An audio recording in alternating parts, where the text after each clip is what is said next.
Salam hörmətli izləyicilər. Bu videoda kimya dərs 3-ə başlayırıq. Yəni artıq 3-cü dərsimizdir. Bundan qabaq isə 1-ci, 2-ci dərsimizin videolarını çəkmişdik. Bu dərsdə maddə miqdarı, mol dərsini və Avogadro qanununu izah edəcəm. Demək olar ki, ilə fəsli bütöv bir videoya sığışdırmış olacağıq və çalışacağım ki, bu dərs ümumiyyətlə maddə miqdarı, mol dərsi dərslər arasında, yəni kimya fənni üzrə 30-31 fəsil hansı ki, indiki proqramda var. Həmin o proqram arasındakı ən çətin mövzulardan biridir. Yəni şagirdlərin başa düşməyə çətinlik çəkdiyi mövzulardan biridir. Ona görə də istərdim ki, diqqətiniz maksimum lövhədə olsun və diqqətlə dinləyəsiniz. Əvvəlcə maddə miqdarı mol dərsini izah etməmişdən öncə əmsallaşdırma haqqında danışmaq istəyirəm. Əmsallaşdırmanı biz oksidaşma reduksiya reaksiyalarında daha təfərrüatlı keçəcəyik. Lakin indi əmsallaşdırmanı daha bəsit səviyyədə, daha sadə səviyyədə müəyyən bir qaydaları var ki, onlar nəyə görə tələb olunur? Həm kimya ilk anlayışların testində lazım olur, həm də maddə miqdarı mol dərsi ilə əlaqədar tənliklər üzrə hesablamalar aparanda əmsallaşdırma tələb olunur. Yəni, əmsallaşdırma aparmamış hər hansı bir kimyəvi reaksiyanın tənliyin üzərində hesablama aparmaq olmaz. İndi isə əmsallaşdırmanı aparmanın, sadə formada əmsallaşdırma aparmanın qaydalarına baxaq. Misal üçün, hidrogen qazı ilə oksigen qazı reaksiyaya girir, su əmələ gətirir. Bu, hal-hazırda əmsallaşdırılmamış tənlikdir. Bəs əmsallaşdırma nə deməkdir? Əmsallaşdırma o deməkdir ki, yəni reaksiyanın, bu ox işarəsinin sağ tərəfdə və sol tərəfdəki atomların sayı bərabər olsun. Və ya digər deyişlə, reaksiyaya daxil olan qədər, reaksiyadan atom, belə dedik, reaksiyaya daxil olan nə qədər atom varsa, o qədər də atom xaric olsun. Misal üçün, biz fikir verib görürük ki, burada sol tərəfdə 2 oksigen atomu var, amma sağ tərəfdə 1 oksigen atomu var. Oksigen atomların sayını bərabərləşdirmək üçün əmsaldan istifadə edirəm. Misal üçün, mən bura 2 ədədini atıram. Oldu burada 4 hidrogen, 2 oksigen, burada da yenə 2 əmsalını atmalıyam ki, 4 hidrogen, 4 hidrogeni, 2 oksigen, 2 oksigeni. Əmsalı, yəni nə qədər atom olduğunu bilmək üçün nə etməliyik? Əmsalı vurmalıyıq indeksə. Baxın, 2-2-nin 4 hidrogen, 1-2-nin, yəni əmsalın olmamalı 1 deməkdir. Sadəcə biz o 1-i yazmırıq. 1-2-nin 2 atom, 2-2-nin 4 atom, 2 yenə burada indeks yazılmır, amma biz nəzərə alırıq. 2-1-in 2 atom. İndi başqa bir maddə üzərindən verək. Tutaq ki, alüminiumla oksigen reaksiyaya daxil olur və alüminium oksid əmələ gətirir. İndi biz elə eləməliyik ki, sağ və sol tərəfdəki atomların sayı bərabərləşsin. Yenə mən görürəm, sağda 3 oksigendir, solda 2 oksigen. Onda nə etməliyəm? Bura 2 əmsalını atsam, burada da 3 əmsalını atsam, 3-2-nin 6, 2-3-ün 6 oksigen. Daha sonra isə görürəm ki, 2-2-nin 4 alüminium sağdadır, 4 alüminium da sola əmsal şəklində yazıram. Və sonunda yoxlayanda görürəm ki, 4 alüminium, 4 alüminiuma 6 oksigen, 6 oksigenədir. Bu siyahını uzatmaq olar, reaksiyaları çoxaltmaq olar, yəni çoxlu sayda və yaxud da bir dənə misal göstərək. Tutaq ki, fosforla oksigen reaksiyaya girsin, P4 ilə, yəni oksigen reaksiyası, ağ fosfordan söhbət gedir, ağ fosforla oksigen reaksiyaya girsin və P2O5 maddəsini əmələ getirsin. Yenə sağ və sol tərəfdəki atomların sayını bərabərləşdirmək üçün mən əvvəlcə bura 2 əmsalını atıram. Görürəm ki, 4 fosfor solda, 4 fosfor sağda. Fosforlar bərabərləşdir. Daha sonrası 2-5-in 10 oksigen sağda olduğu üçün sola da 5 əmsal atıram ki, 5-2-nin 10 oksigen olsun. 4-ün 4-ə, 10-un 10-a əmsallaşdı. Yəni atomların sayı bərabərləşdi. Əmsallaşmanın qısa mahiyyəti bundan ibarətdir. Amma uzun reaksiyaları, daha böyük reaksiyalar var ki, onda əmsallaşdırmanı aparmaq üçün biz oksidaşma reduksiya reaksiyaları dərsində keçəcək elektron balansı üsulundan istifadə edirik.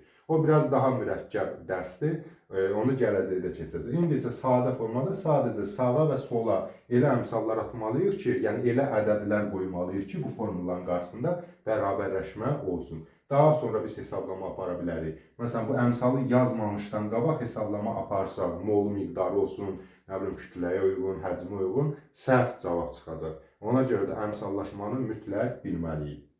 Əmsallaşma haqqında bu qədər elə 3 reaksiya mənə elə gəlir ki, kifayətdir. Sadəcə onu yadda saxlamaq lazımdır ki, çalışmaq lazımdır ki, oksigendir, sudur, hidrogendir, bunların əmsallaşmasını axıra saxlayasan, əvvəl digər atomları əmsallaşdırasan. Çünki adətən oksigen çox maddə, indi burada sadə reaksiyalar verilir, biraz mürəkkəb reaksiyalarda çoxsunun tərkibində ola bilər. Məsələn, P2O3 üzərində O2 gəlsəydi, P2O5 əmələ gəlsəydi, Demək olar ki, iki tərəfdə də oksigen fərqli birləşmələrin tərkibində olduğu üçün gərək biz oksigeni sona saxlayardıq. Yəni çalışın bu qaydaya da riayət edin.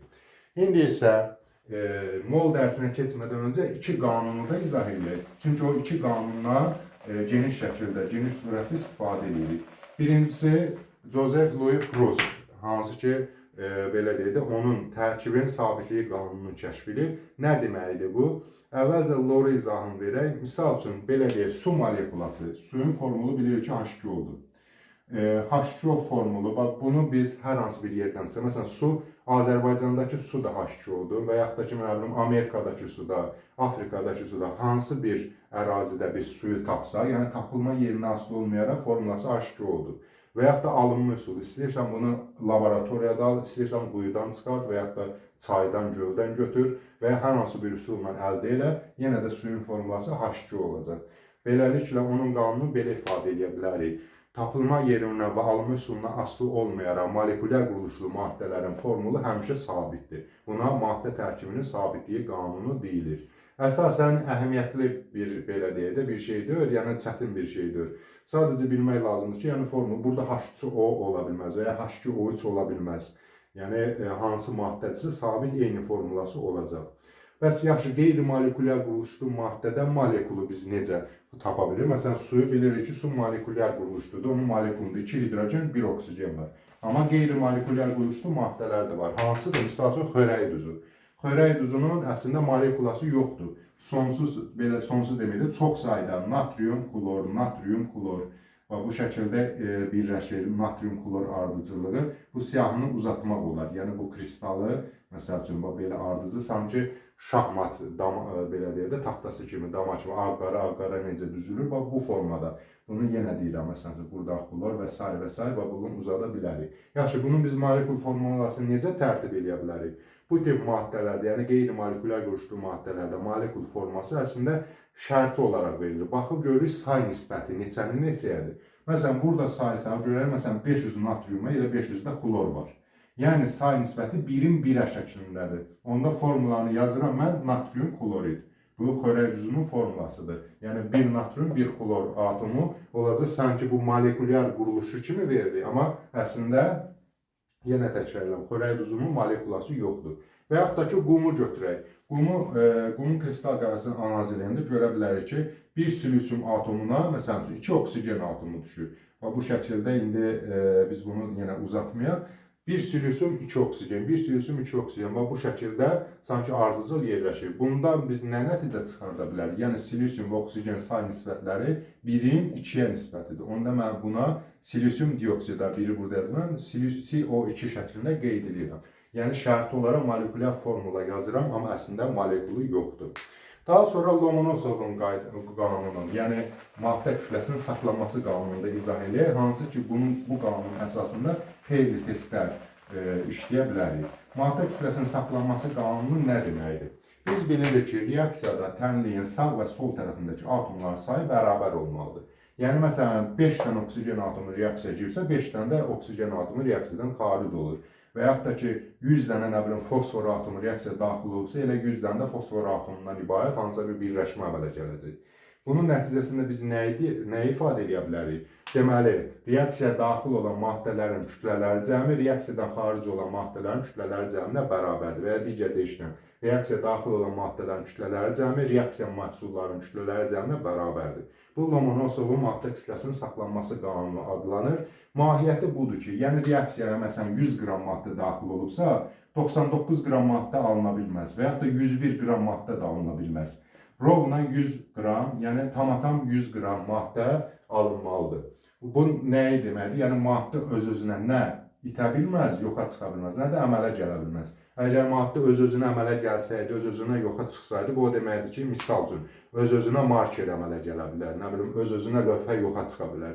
Bu kimi fikirlər absurd olduğu kimi, eləcə də maddə də öz-özünə nə yoxa çıxa bilər, nə də əmələ gələ bilər. Yəni 100 qram maddə reaksiya daxil olsa, elə 100 qram da əmələ gəlməlidir. 90 qram daxil olsa, 90 qram da əmələ gəlməlidir. Sadəcə bundan ibarətdir bunun məntiqi. Elə bu da sadə və o qədər də çətin olmayan bir qaydadır. Testlərdə də sadəcə bunu izah edir ki, misal üçün, belə bir sual verirsə, məsəl üçün, 40 qram kalsiyumla 40 qram kalsiyum hansısa bir maddə ilə reaktiv və ya da 40 qram deməkdə biraz fərqli rəqəm götürürəm. Məsələn 20 qram kalsiyumla hər hansı bir maddə reaksiyaya daxil olur belə deyək və nəticədə 28 qram maddə əmələ gəlir və ya da heç maddənin özündə deyək kalsiyum oksidi əmələ gəlir. Onda biz digər maddəni asanlıqla tapa bilərik. Digər maddə burada oksigendir. Deməli 28-dən 20-ni çıxaram 8 qram. Deməli 20 qram kalsiyumla 8 qram oksigen daxil olub 28 qram əmələ gətirilmiş. Və yaxud da burada bunu x qoysaydım 28-dən 8-i çıxardıb bunu tapardım. Yəni biri qeyri-məlum olanda, məhsulu olanda digərlərinin əsasında, digər verilənlər əsasında tapmaq olar ki, reaksiya nə qədər maddə daxil olub, nə qədər maddə əmələ gəlib və bu kimi hesablamalarda bunu istifadə etmək olar. Çalışacağım əvvəlcə nəzəri məlumatı tam izah edin qutarım, çalışmaları ən sona saxlayacağam. Ən sonda həm testlər şəklində verəcəm, siz videonu pauza qoyacaqsınız. Daha sonra isə özünüz cəhd edəndən sonra izahına baxacaqsınız. İndi keçək maddə miqdarı mol dərsinin əsas hissəsinə. Əvvəlcə Avogadro qanunundan, Avogadro ədədindən daha doğrusu başlayaq. Avogadro ədədi nədir? Avogadro ədədi əslində çox böyük, belə deyək, çox sayda rəqəmlərdən ibarət, yəni böyük ədəddir. Bunu qısaca belə ifadə edirlər. Avogadro ədədi 6,2 vurulsun 10 üstü 23-ə bərabərdir. Bu ədəd Avogadro ədədi adlanır. Avogadro alimin adıdır və bu ədəddə böyük olmasını necə göstərə bilər? Ümumiyyətlə, əvvəlcə müəyyən riyazi aspektləri izah edeyim. Çünki bəzi uşaqlar riyaziyyatı bilmədən və yaxud da ki, birinci kimyanı öyrənməyə başlayır, amma riyazi belə deyək, bazaları yoxdur. Onda bu ədədləri başa düşmürlər. Bu ədədlərini hesablama aparmağı bilmirlər. Ona görə də əvvəlcə üstlü, qüvvət üstü şəklində bu nə deməkdir, bunu izah edək. Misal üçün 5000 ədədin biz 5 vurulsun 10 üstü 3 şəklində göstərə bilərik. Yəni 10 üstü 3 o deməkdir ki, 10-u 3 dəfə öz-özünə vurmaq. Yəni 10 vurulsun 10. Və yaxud da 10 üstü 5 o deməkdir ki, 5 dəfə onu özü-özünə vurmaq. 10 vur, 10 vur, 10 vur, düz 5 dəfə onu özü-özünə vursaq, olacaq 10 üstü 5. İndi yaxşı, 10 üstü 3 nə deməkdir? Yəni 3 dəfə onu öz-özünə vursaq, 10 onun 100, 100 onun 1000. Yəni digər deyişlə 1-in ardıcan 3 dənə 0 atsam, bu 10 üstü 3 eləyəcək. Və onu da 5-ə vursam, 5000-in 5000. Deməli 5000 ədədi mən bu şəkildə göstərə bilərəm. İndi bu xırda ədədlərdə yox, amma uzun ədədlərdə bu kifayət qədər işə yarayır. Misal üçün, bu dəfə 5 milyon ədədini çevirək. 5 milyon ədədi bərabərdir. Bunu belə yaza bilərəm. 5 vurulsun, 6 dənə 0 var burada, düzdür? Ona görə yazıram 10 üstü 6. Onu 6 dəfə öz-özünə vuranda 1 milyon edir. Yəni, və ya digər deyişlə 1-in ardıcan 6 dənə 0 atanda, yəni 3, 4, 5, 6 dənə 0 atanda, bu 10 üstü 6 ədədi edir. Və ondan sonra da 5-ə də vuranda edir 5 milyon. Yəni, bu ədədi görürsünüz qısa şəkildə yazdıq. Və yaxud da ki, milyarddan götürək. Məsələn, 2 milyard 800 milyon. 2 milyard, deməli, 2 milyard 800 milyon. Bunu indi çevirək. Çevirən zaman artıq burada eləmək ki, bir dənə ədədi qalsın. Məsələn, 2,8 vurulsun 10 üstü. Deməli, buradan keçirdim. 1, 2, 3, 4, 5, 6 dənə uyğun olaraq 10 üstü 6. 2,8 milyonu, yəni 2 milyon 800 mini köçürdəndə, deməli 2,8 vurulsun 10 üstü 6. Bunu da indi 10 üstü 6 yenə 1 milyon deməkdir. 1 milyonun 1 sıfırını çıxardanda bu oldu 28. Qaldı 100 min, yəni 5 dənə 0, 5 dənə 0'ı da ardıcan atdım, oldu 2 milyon 800 min. İndi daha da böyük ədədi götürək. Misal üçün, tutaq ki, məsəl üçün, elə buna oxşar olsun, 6,2 milyardı götürək. Deməli, 6,2 milyard. İndi bunu çevirək qüvvət üsulu şəklində. Biraz riyaziyyat dərslərinə bənzərdir. Niyə görə bunu hesablamanın qaydasını izah etməyə çalışmaq istəyirəm ki, bu onluq qüvvət üstü nə deməkdir, necə hesablanır. Yenə eyni qayda ilə bunu qüvvət üstü ilə formasında göstərsək, burada 6 milyard 200 milyon nöqtəsi 6 milyard 200 milyon olacaq 6,2 vurulsun 10 üstü. Deməli 1, 2, 3, 4, 5, 6, 7, 8. Burada 0 olmasa da vergülü buradan qoyduğum üçün bunu da götürməliyəm 0 kimi. Yəni 9. Vurulsun 10 üstü 9.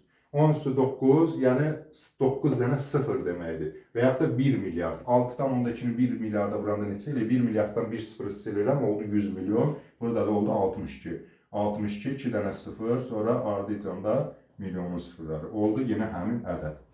Yəqin ki, artıq başa düşdünüz bu onluq qüvvə şəkli. Elə deməli, çalışmaq lazımdır ki, vergüldə sola bir dənə rəqəm olsun. Əslində 2-3 daha çox rəqəm də ola bilər. Yəni orada səhv bir şey yoxdur, amma adətən bir rəqəm şəklində yazılır. Yaxşı, indi biz dedik ki, bu Avogadro ədədidir. Avogadro ədədini indi yazmağa dursaq, bütöv lövhəni tutacaq. Şərti olaraq yazaq, çünki bunun nə qədər böyük ədəd olduğunu bilmək üçün bu bizə vacibdir. 10 üstü 23-dən 2 sıfırı siləndə 21. Bu da niyə göstərildim? Çünki bu 6-nı 602-yə çevirmək üçün, bax bu 602, yəni vergülü 2 dəfə sağa çevirmək üçün 2 dənə sıfır sildim, qaldı 21 dənə sıfır. Sonra 21 dənə sıfır yazaq. 1, 2, 3, 4, 5, 6, 7, 8, 9, 10. 1, 2, 3, 4, 5, 6, 7, 8, 9, 10, 11. Təqribən bax bu uzunluğuna, bax bu böyüklükdə bir ədəddir, Avogadro ədədi. Yaxşı, bu ədəddən istifadə eləmək, yəni bizim üçün belə deyək də, əlverişli deyil də bu boyda, bu böyüklükdə ədəddən istifadə eləmək biz üçün əlverişli deyil, səmərəli deyil. Ona görə də bu ədədi biz mol adlanan vahidlə götürürük. 1 mol adlanan vahidi, yəni 1 mol deyəndə bu nəzərdə tutulur. İndi bir daha üzərində riyaziyyətsiz formada izah edeyim, nə deməkdir bu? Avogadro ədədi, bax bu ədəddir. Avogadro ədədin mənası odur ki, atomlar çox kiçik hissəciklərdir. Məsələn, bir vərəqin qalınlığında, biz keçən dərsimizdə də demişdik, bir vərəqin qalınlığında 100.000 atom var. 100.000 atomu üst-üstə yıxsa, bir dənə vərəqin qalınlığı qədər eləyəcək. Bir dənə nöqtə ucu boyda, yəni bax, bir nöqtə boyda bir şey həcm götürsə, onda milyardlarla, milyard vur milyardlarla belə deyək, hətta milyardlarla da yox, yəni çox sayda sıfırlar yazmaqla xeyli sayda atom yaza bilir, atom sayı qeyd edə bilərik. Yaxşı, biz indi saydan istifadə etmək istəyirsə, məsələn, bu qədər atomlar reaksiyaya girir, nə bilim, bu qədər atom kütləsi bu qədərdir və s. Onda biz uzun ədədlərdən istifadə etmək yerinə müəyyən bir hissəcik say var ki, onu molla göstərir. Yəni 1 mol maddədə bax bu qədər hissəcik var. Məsəl üçün, 1 mol oksigen qazında A-2 vurulsun 10^23 qədər oksigen molekulası var. Və yaxud da 1 mol suda A-2 vurulsun 10^23 qədər H2O molekulası var. Bu onu ifadə edir. Yəni bu ədədi biz çeviririk qısa bir anlayış, 1 mol şəklində qeyd edirik. Deməli, o halda biz bir də buna elmi tərif verək. Karbon 12 izotopu, yəni bax söhbət gedir, karbon 12 izotopu bax budur. Yəni kütləsi 12 olan karbon atomundan söhbət gedir. Karbon 12 izotopunun 12 qramında olan hissəcik sayı qədər hissəcik olan maddəyə 1 mol deyilir. Karbon 12 izotopunun 12 qramında bax bu qədər hissəcik var. Və yaxud da indi təqribi olaraq görsə, karbon 12 nolanol düzgündür də, yəni tam düzgündür. Məsələn, elə olsun oksigen 16 izotopunun da 16 qramında təqribən bu qədər hissəcik var. İndi bunun bu elmi hissəsinin üzərində durmayaq, çünki bu testlərdə düşmür, testlərdə düşən hissəsinə dair bir neçə məlumat verək. Misal üçün, əvvəlcə deyək, 1 mol suda nə qədər molekul var? 1 mol suda elə Avogadro ədədi qədər 6,2 vurulsun 10^23 qədər H2O var. Yaxşı, indi sualımızı dəyişək. 2 mol suda nə qədər hissəcik olar? Təbii ki, bunun 2 qatı qədər. Yəni bu ədədi vurmalıyam 2-yə.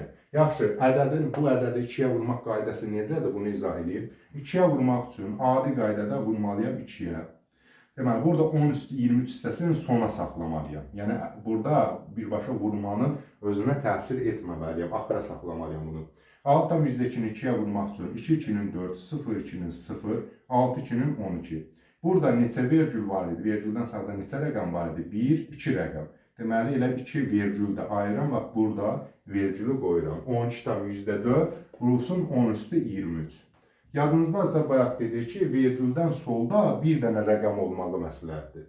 Adətən belə də olur. Yəni, testlərin cavabının arasına 12,04 yox, 1,204 şəklində cavab verilir. Yaxşı, biz bu vergülü sola çevirsək, bu 12-ni neçəyə düşürtmüş olacaq? 1,2 civarı. Yəni, sanki 10 dəfə azaltmış olacaq. 10 dəfə azaldırıqsa bu hissədən, deməli, bu sağ hissədə 10 dəfə artırmalıyıq. 10 dəfə artırmaq üçün də 23-ü sili bilirəm, 24. Yəni, 23 olanda 24, artıq bu ədəd 10 dəfə artmış olur. Və yaxud da ki, indi bir daha birindən izah edək, onda daha yaxşı qavramış olacaqsınız. Bu dəfə 3 mol suda nə qədər atom olar? Bir də 10 mol suda nə qədər atom olar? Əvvəlcə 10 mol su da hesablayaq. Avogadro ədədini 10-a vuranda artıq heç bu hissəsini də vurmuram. Bu hissəsini vururam. Çünki bu nə deməkdir? 10 üstü 23, yəni 10-u 23 dəfə öz-özünə vurmaq və yaxud da 23 dənə 0 deməkdir. Yaxşı, 10 mol atom da artıq 23 dəfə yox, 24 dəfə öz-özünə vura bilərəm də. Yəni yazıram, 6-dan %2 vurulsun 10 üstü 23-ü vururam 10-a, oldu 10 üstü 24. Elə bu hissə qalır yerində, bu hissə 23 olur, 23 dəyişib olur 24. 24 olanda olur 10 atom. 25 olanda olur 100 mol atom. 26 olanda 1000 mol atom və ya tərsinə. Əgər 10 üstü 22 olsaydı, olacaqdı 0,1 mol. Yəni 1 molda 10 üstü 23-dürsə, 0,1 molda 10 üstü 22 olacaq. 0,100 molda 10 üstü 21 olacaq. 0,1000 molda 10 üstü 20 olacaq və s. Yəni onluq şəklində olanda onluq hissəni bax burada bu hissəyə artırıb azaldaraq, yəni bu indeksi belə deyil, onun qüvvət üstünü artırıb azaldaraq onluq hissələr şəklini yarada bilər. Yəni 10 molda artıq bu 23 eləyəcəm 24. Artıracam, bir vahidi artıranda 10 qat artırmaq olacaq. Və yaxud da 0,1 mol olanda 23-ü dəyişdirib eləyəcəm aşağı 22.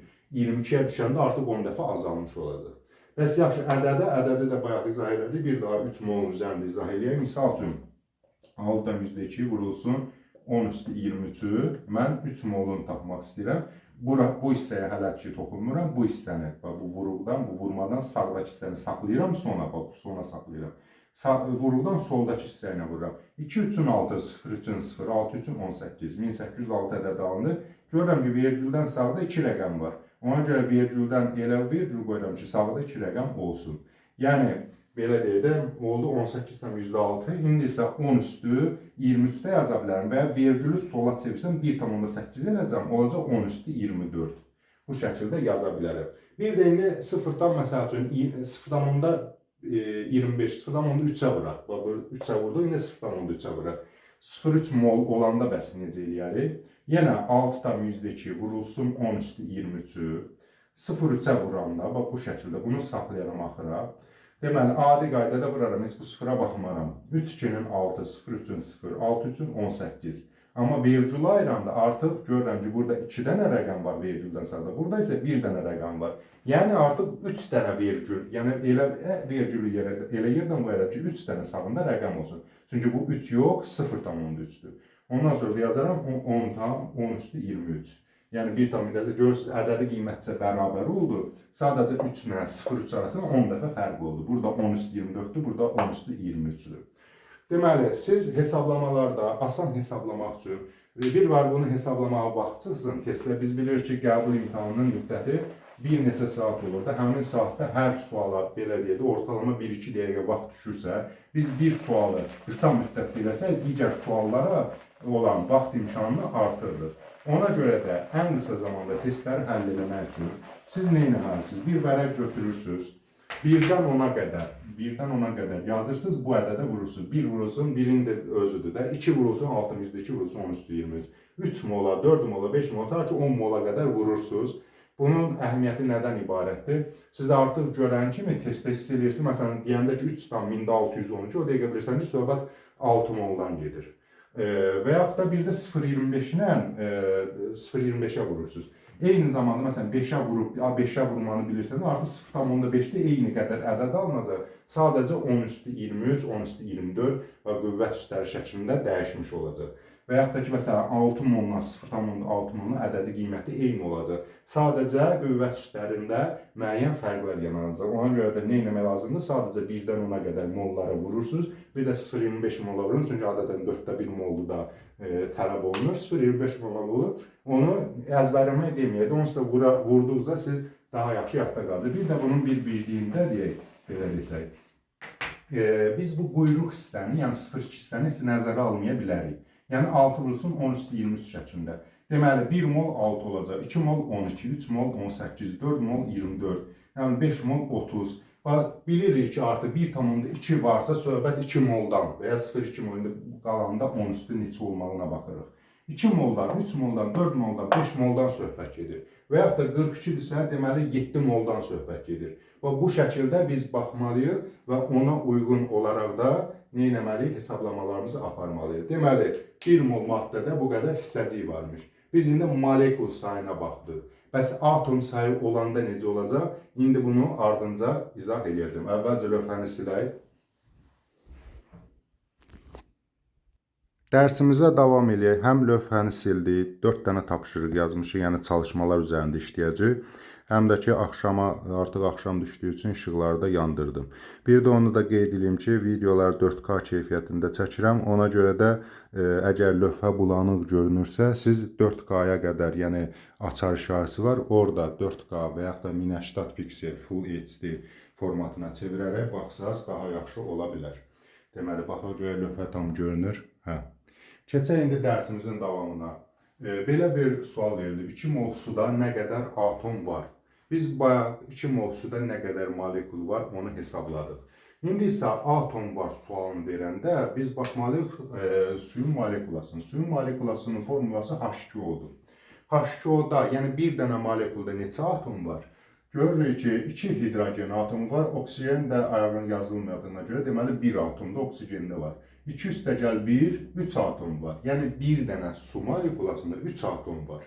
Onda biz nə etməliyik? Əvvəlcə 2 molu vurmalıyıq Avogadro ədədinə, yəni 2 mol suda nə qədər molekul var, onu tapmalıyıq. Sonra hər molekulda da 3 atomun olduğunu bildiyimiz üçün bir dəfədə 3-ə vurmalıyıq, nə qədər atom olduğunu tapmalıyıq. Yəni 2 mol suda əvvəl 2-ni vuraram Avogadro ədədinə, Avogadronu da vuraram 3-ə, yəni bu indekslərin cəminə. Belə bir, belə deyək də, düstur şəklində də yaza bilərdik. Mol vurulsun, yəni miqdarı, nüdə, indi birazdan deyəcəm onun vahidlərində, vurulsun molekul sayı, yəni Avogadro ədədi, vurulsun atom sayı.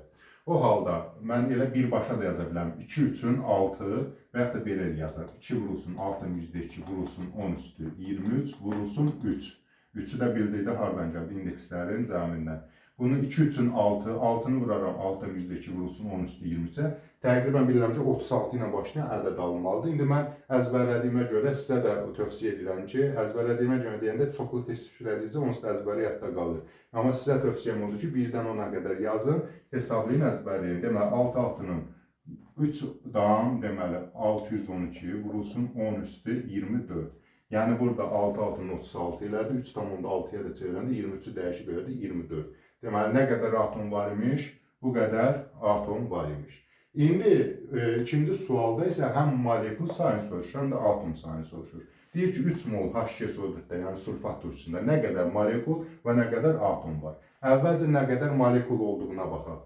Deməli, 1 molda 6, belə tənasüb şəklində də yaza bilərik. Bu yeri gəlmişə tənasübü də qeyd edək. Məsələn, bu sualda 1 molda 6-2 vurulsun 10 üstü 23 qədər varsa, bəs 3 molda nə qədər olar? X. X də bərabər 3-ü buna vuraram, bölərəm 1-ə, X-i taparam. Tənasüb şəklində də eləmək mümkündür, amma sadə olduğu üçün elə birbaşa vurub hesablayıb tapacağım. Deməli, 6-2 vurulsun 10 üstü 23. 1 molda bu qədərdir.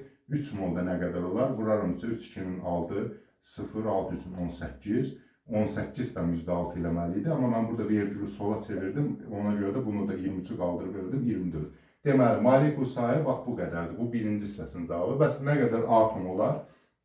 Yenə tapdığım o 1,806 vurulsun 10 üstü 24-ü. Bir də vurmalıyam atomun sayına. Atomun sayı nə qədərdir? 2 hidrogen, 1 kükürt, 4 oksigen var. 2 üstə 1 üstə 4, 7 dənə. Bir dənə molekulanın içində 7 dənə atom var. Deməli, 3 molda bu qədər molekul varsa, hər molekulda vurmalıyım 7-yə ki, atom sayını tapa bilim. Vuracaqsınız 7-yə, tapacaqsınız. Bunu artıq müstəqil özünüz işləyərsiniz. Vaxtınız getməsin, gedək 3-cü suala. Deyir ki, indi bu dəfə tərsinə, bayaqlar biz molu verirdi, atom sayı, molekul sayını tapırdıq. İndi isə sayıları verib biz molu tapmalıyıq. Deyir ki, 6-2 vurulsun 10 üstü 23 qədər molekulu olan CO, yəni dəm qazı neçə moldur? Bu tip suallar tapmaq üçün elə ən asandır tənasüb qaydasından belə tapa bilərsiniz. 1 molda nə qədər molekul var? 6-2 vurulsun 10 üstü 23 qədər.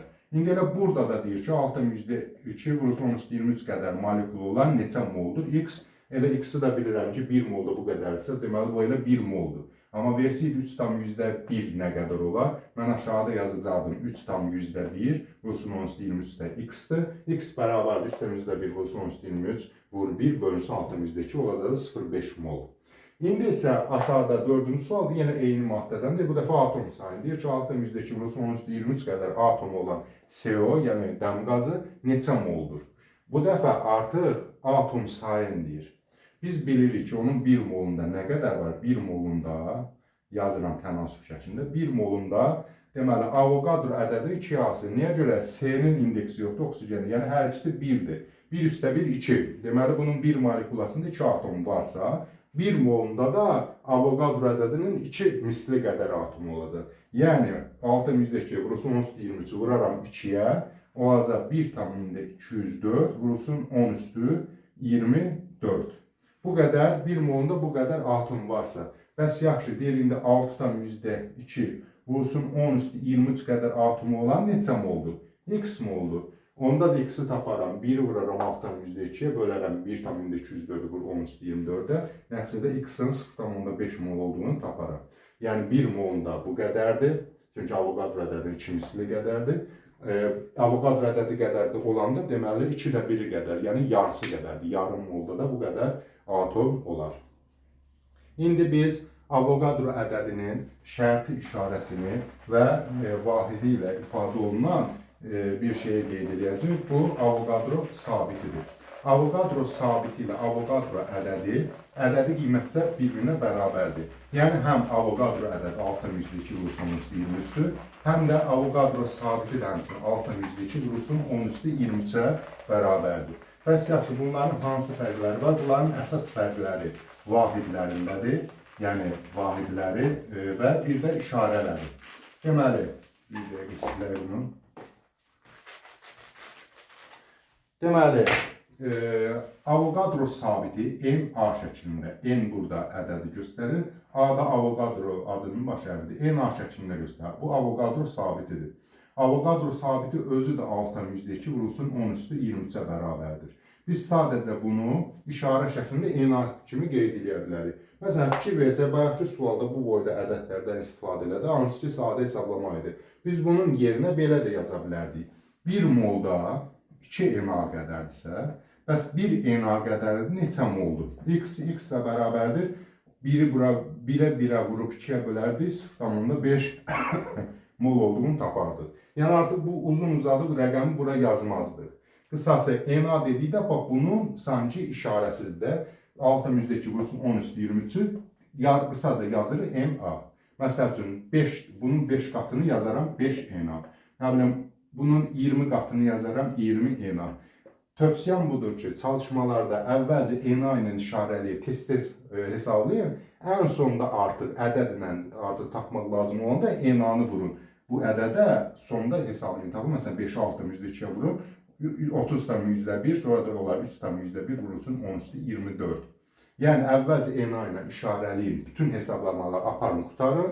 Ondan sonra, yəni uzun uzadı ixtisarlar gedməsin, uzun uzadı proseslər gedməsin deyə NA ilə işarəliyin, hesablayın. Ən sonunda cavabı tapmaq lazım olanda isə NA-nı çevirin, Avogadro ədədinə vurun, çevirin həmin bu uzun ədədlərə. Bu NA ilə işarə olunmuş versiyası. Bir də var, deməli, biz dedik ki, Avogadro sabiti. Avogadro sabitinin Avogadro ədədindən vahid fərqi var. Yəni, onun vahidi mol üstü -1-dir. Mol üstü -1. Bu isə Avogadro sabitinin nə idi? Deməli, vahididir. Söhbət ədəddən gedmir. Sabitin özünün vahidindən gedir. Bunun da əhəmiyyəti nədir? Məsələn, 5 molu vuranda artıq Avogadro sabitinə, yəni burada mol üstü -1, o deməkdir ki, bu -1 ilə mol çıxır gedir. Yəni, bu sanki müsbət 1-dir, bu -1. İkisi ixtisar gedir, yerdə tam ədəd qalır. Bunun da əhəmiyyəti nədən ibarətdir? Fizikada, riyaziyyatda, ümumiyyətlə, düsturlarda, məsələn, ən sonunda tutaq ki, surətdə də, məxrəcdə də faiz işarəsi varsa, o faizlər gedə bilər. Amma faiz işarəsi bir dənə qalırsa, onu heç vaxt silə bilməzsən. Bu, belə deyək də, şərti bir simvol kimi götürə bilərik, amma vacibi, yəni hesablamaq üçün, hesablamanın səliqəli olması üçün vacib nüanslardan biridir. Daha sonra keçək biz molyar kütlə. Molyar kütlə nədir? Molyar kütlə, əslinə qalsa, molyar kütlə nisbi atom, nisbi molekul kütləsinə bərabərdir. Ona görə də, belə deyək də, bəzən özüm belə texniki səhv edib, məsəl üçün, molyar kütlə ilə nisbi atom kütləsinin eyni qaydada, məsələn, qram sözü işlədirəm. Amma əslinə qalsa, nisbi atom kütləsi ilə molyar kütlə arasında fərq ondan ibarətdir ki, nisbi atom, nisbi molekul kütlələrinin vahidi yoxdur. Misal üçün biz deyirik ki, oksigenin nisbi atom kütləsi 16-dır və yaxud da H2O-nun nisbi molekul kütləsi 18-dir. Vahidsiz ədəddir. Amma nisbi atom, nisbi molekul kütləsinə fərqli olaraq molyar kütlənin vahidi var. Vahidi qram moldur. Qram mol şəklində vahidi var. Yəni ədədi qiyməti isə tamamilə bir-birinə bərabərdir. Yəni hesablanma qaydası da tamamilə bir-birinə bərabərdir. Məsələn, CO2-nin molyar kütləsi nə qədərdir? Molyar kütlə böyük M hərfi ilə işarədir. Bərabərdir. Biz necə ki, birinci dərsimizdə, birinci, ikinci dərslərimizdə kütlənin hesablama qaydasını göstərdik. Məsələn, 12 üstə 16 2-nin 32, 32, 12, 44 qram. Yəni bunun emeri 44 idi. Daha doğrusu, yəni vahidsiz idi. Sadəcə molyar kütləsi isə 44 qram moldur. Və yaxud da birini də göstərir. Məsələn, biz su misalını çox göstərmişdik həmin dərslərdə. H2O-nun emeri, yəni nisbi molekul kütləsi bərabərdir. Hidrogenin ayrı 1-dir, oksigenin ayrı 16. 1-2-nin 2, 10 üstünə 16, 18. Bəs bunun molyar kütləsi nə qədər olar? Molyar kütlə də böyük M, artıq G hərfi burada göstərmir. Molyar kütlə yazanda böyük M bərabərdir 18 qram mol. Fərq nədə oldu? İşarələrdə. Bu M-dir, bu M-dir. Böyük M. Və bir də ədədlərdə bu 18-dir, bu 18 qram moldur. Yəni bir dənə vahidi var. Fərq qalan heç nəyə də yoxdur. Ona görə də molyar kütlənin üzərində çox durmaq istəmirəm. Amma təbii ki, sonunda çalışmalar işləyəndə həm çalışmalar, həm də vahidi işarələri vardı, ətraflı məlumat verəcəm. Daha sonra indi biz keçək, deməli, bir molekulun kütləsini də necə tapa bilərik? Bir molekulun kütləsini təbii ki, burada artıq molyar kütlə verildiyinə görə tapa bilərik. Molyar kütlə nədir? Yəni 1 molun kütləsi, 1 mol maddənin kütləsi. Məsələn, biz gördük ki, 1 mol suyun kütləsi nə qədər imiş? 18 qram mol. Yaxşı, bir dənə su molekulunun kütləsi, molekul yazır, artıq mol yox. Bir dənə molekulun kütləsi nə qədər olar? X. Bilirəm ki, 1 molda nə qədər molekul var? Avogadro ədədi qədər. Deməli, 1 molekulda tapmaq üçün bu 18 ədədin Avogadro ədədinə bölməliyəm. Yəni, altdan %2 vurulsun 10 üstü 23-ə bölməliyəm. Məntiq sadəcə bundan ibarətdir. Və yaxud da ki, oksigenin molyar kütləsi neçədir? 16 2-nin 32. M bərabərdir 32. Yaxşı, bunun bircə molekulun kütləsi nə qədər olar? Molyar kütlə nə deməkdir? Yəni, Avogadro ədədi qədər altdan %2 vurulsun 10 üstü 23 ədəd oksigen atom, oksigen molekulası 32 qramdırsa, bəs yaxşı, bura qram moludur yazar, bəs yaxşı, bir dənəsi nə qədər olar? X, X ilə bərabərdir. 1-i vuraram 32-yə, bölərəm bu ədədə və nəticədə taparım. Bu suallar adətən çox istifadə olunur, çünki bu uzun hesablamadır, amma hər ehtimala qarşı bunun da qaydasını izah eləmiş olduq. Daha sonra, indi biz Avogadro qanununa keçək. Bilirik ki, ümumiyyətlə fizika bölməsindən, fizika fənnindən qaz qanunları haqqında müəyyən məlumatınız var, qaz qanunları. Və deməli, əvvəlki əsrlərdə, bundan bir neçə yüz il qabaq, xeyli qaz qanunları, qazlara aid, qazların xüsusiyyətlərinə aid xeyli təcrübələr aparılır və qanunlar kəşf olunur. Bu qanunlardan birində Avogadro adlı alim kəşf edir. Avogadro qanununda, ümumiyyətlə belə, doğru dilində belə izah edə bilərik. Eyni şəraitdə, eyni həcmdə qazlarda eyni qədər molekul var. Yəni, ikisi də eyni şərait nə deməkdir? Yəni, temperatur da eyni olsun, məsəl üçün 30 dərəcə ikisində də. Təzyiq də eyni olsun, məsələn, tutaq ki, 3 atmosfer ikisində də. Və eyni həcm olsun, məsələn, 5 litr oksigen, 5 litr azot və yaxud da 5 litr hava, 5 litr ozon və s. Eyni şəraitdə, eyni həcmdə, eyni qədər molekul olar. Yəni, molekulların sayı da olacaq eyni qədər. Hər ikisində, bunda sol tərəfdəki, məsələn, 2 qab götürsək, məsələn, bayaq dedik, 30 dərəcə və 3 atmosfer, məsəl üçün, ikisi də 5 litri qab olsa. Bunda nə qədər atom olacaqsa, onda da eyni qədər atom olacaq. Bunu biz Avogadro qanunu deyirik. Bu qanundan da bir dənə önəmli bir nüans ortaya çıxır. Yəni, önəmli bir məsələni kəşf eləmiş olunur ki, deməli, 1 mol maddə 22,4 litr həcm tutar. Söhbət normal şəraitdən gedir. Normal şərait N-Ş şəklində göstərilir. Qısaca N-Ş, yəni normal şərait deməkdir. Normal şərait nədir? 0 dərəcə temperatur, 1 atmosfer təzyiq. Otaq temperaturuna söhbət getmir. Otaq temperaturu ayrı şeydir. Normal şəraitdə 0 Selsi dərəcə temperaturdan və 1 atmosfer təzyiqdən söhbət gedir. Normal şəraitdə bütün qazlar, istisnasız bütün qazların 1 molu 22,4 litr həcm tutar. İstər oksigen qazı olsun, istər azot qazı olsun, hansı qaz olursa olsun 1 mol 22,4 litr tutar. Onda biz hesablama artıq sadədir. 2 mol nə qədər tutar? 2-ni vuraram 22,4-ə 44,8. 5 mol nə qədər tutar? 112 və s. Yenə eyni qayda ilə hesablamalarda sürətli keçməkdən ötürü 1-dən 10-a qədər molları yazırsınız. Hər birini vurursunuz 22,4-ə. Nəticədə məsələn əzbərə bilirəm 22,4, 44,8, 67,5, 89,6. Bunun əhəmiyyəti nədən ibarət? Məsələn siz 8,96-nı görən kimi bilirsiniz ki 0,4 moldan söhbət gedir. Və yaxud da ki, məsəl üçün, başqa bir ədəd olsun. Bunları indi yenə də quyruq hissəsi nəzər almadan sürətli hesablaya bilərsiniz. Məsələn, bilirsiniz ki, artıq 7 molda, demək 14, bu da 14, 150 neçə ədədi olmalıdır. Yəni, bunlar mən nəyə görə deyirəm? Əslində qalsa, qanuni yolla hesablamaq lazımdır. Amma vaxta qənaət eləmək üçün, çünki testdə qısa vaxt imkan olduğuna görə sürətli hesablamaq üçün çalışmaq lazımdır ki, bəzi ədədləri görən kimi istəyirsən ki, neçə moldur və tezdə yazasan. Məsələn, Avogadro qanunu, maddə miqdarı mol dərsinin test hissəsi, yəni test toplusunda olan testlərin bəzilərinin artıq sürətlə işləmək mümkündür, əgər onları yadda saxlasınız. Deməli, 1 mol qaz dedik ki, 22,4 litr həcm tutar. Bu sadəcə qazlara aiddir. Testdə bəzən belə çaşdırma verir. Məsəl üçün, deyir ki, 1 mol suyun həcmi nə qədərdir? Məsələn, belə bir sual verir. Axı, su maye haldadır. Maye hal 22,4 litr olmaz.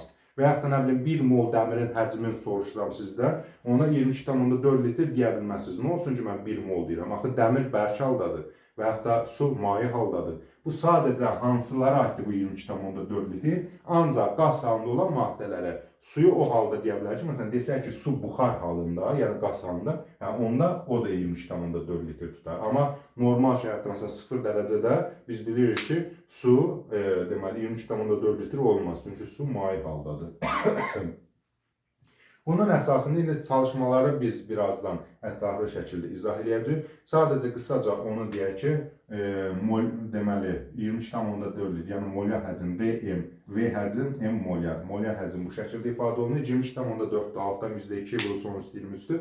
Bu ədədləri də əzbərə bilməlisiniz.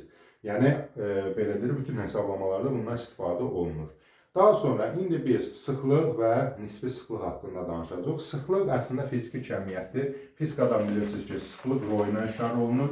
Yəni, vahid həcmə düşən kütlə, digər deyişlə kütlənin həcmə nisbəti.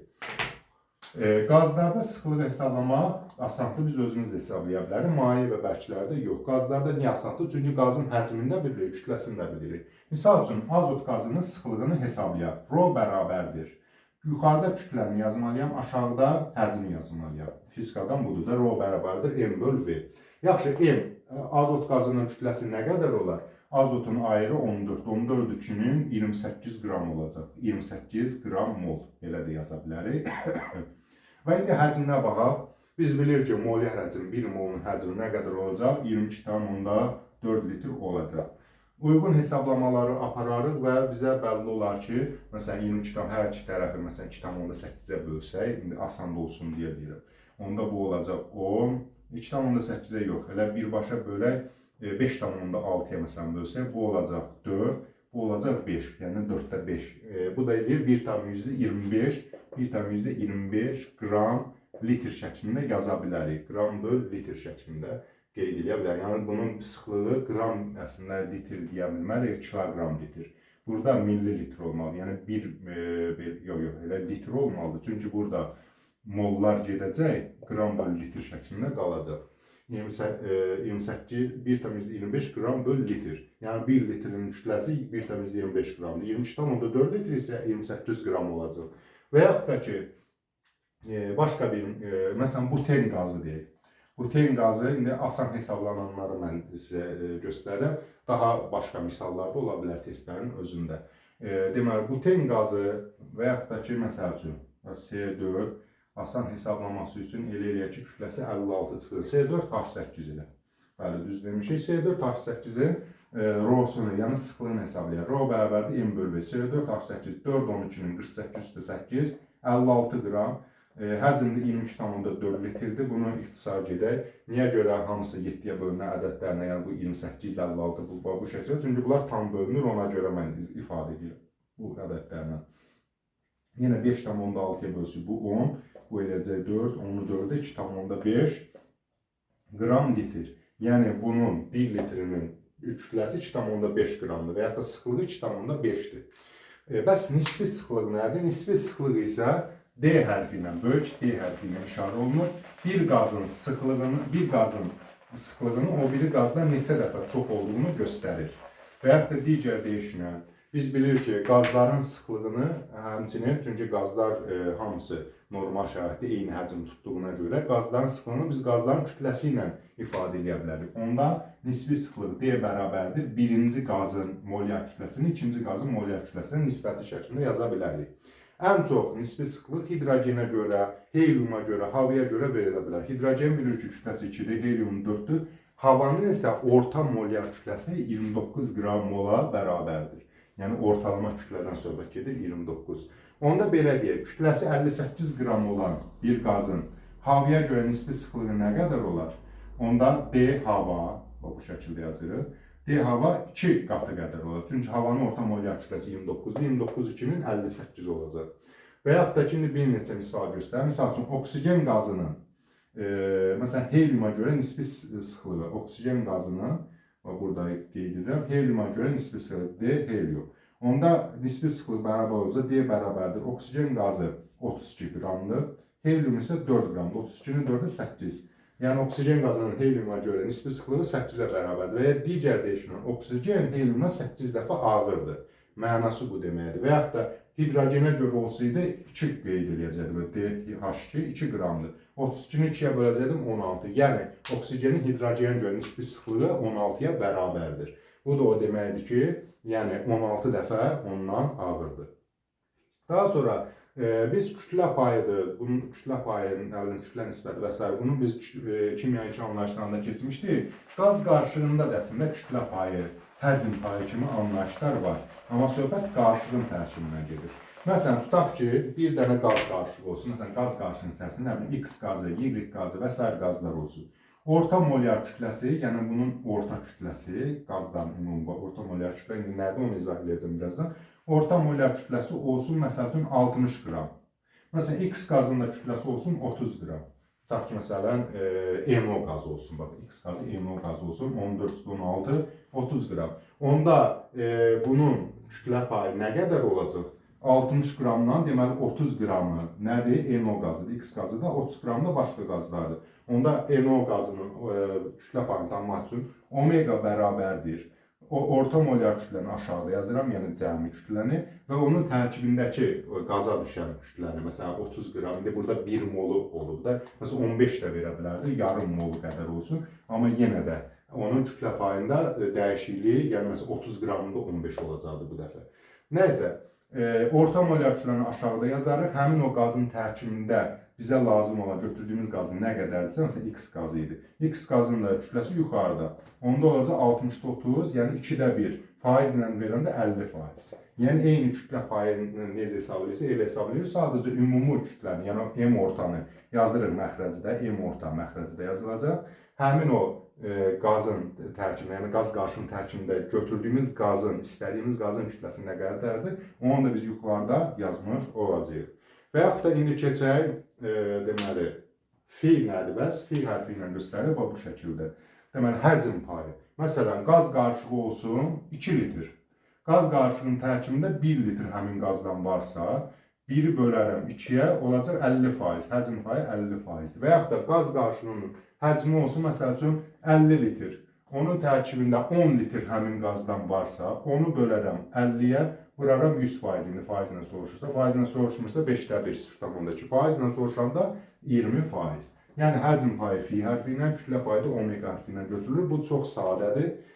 Ümumi kütləyə və yaxud da ümumi həcmə bölürsən də sənin götürdüyünü. Daha sonra, indi M orta nədir? Biz bayaq burada M ortanı qeyd elədik, amma ətraflı izahını verməmişdik. M orta, orta molyar kütlə deməkdir. Misal üçün, tutaq ki, bir neçə, biz dedik ki, bayaq dedik, 29 hava 29 qram oldu, orta molyar kütləsi. Havada nə var? Azot qazı var, 28 qramdır. Oksigen qazı var, 32 qramdır. Müxtəlif qazlar var. O qazların cəmi orta molyar kütləsi bir yerdə havanı əmələ gətirib, hava eləyib 29 qram olur.